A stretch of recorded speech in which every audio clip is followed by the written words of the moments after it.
Hi, this is Mark Roemke with Ninja Training TV. We just came from Noguchi's seminar and it was incredible. I'd love to go over some sword stuff that was done there at the seminar that I really enjoyed. One of the things that Noguchi Sensei said was to keep the connection between you and your opponent, or you and your uke, if you're Tori and uke.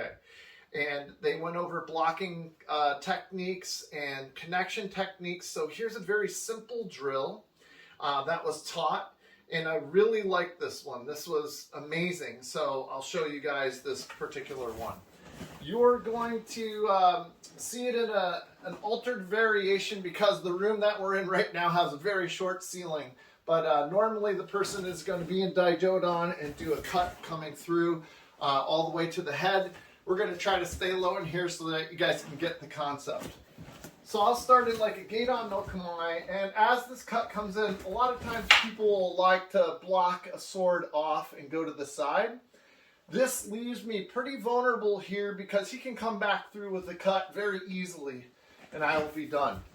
So one of the concepts that was talked about was to do this block with the blade, and as I block to the side, I keep the blade pointed at him because my second strike is going to be a thrust.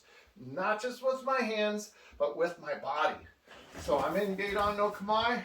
I can catch this with the blade part, and I can also come around and cut in different ways.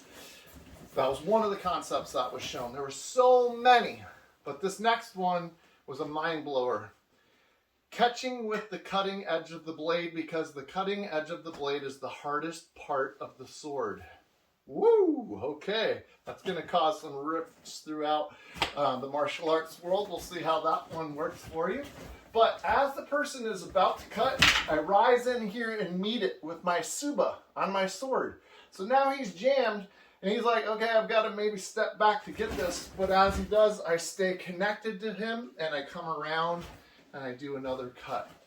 The connection never breaks. If it does, you're kind of in a limbo land and you've got to start over again. So you guys practice this one at home. It's really fun to do. You're in Gaidon. As they start their strike, you try to meet them and reach it all the way up and in, hitting and stopping. Then as they go, I shuffle step in and cut through both of the arms. It could be elbows, it could be wrists, but I'm staying connected to the person as they go back in.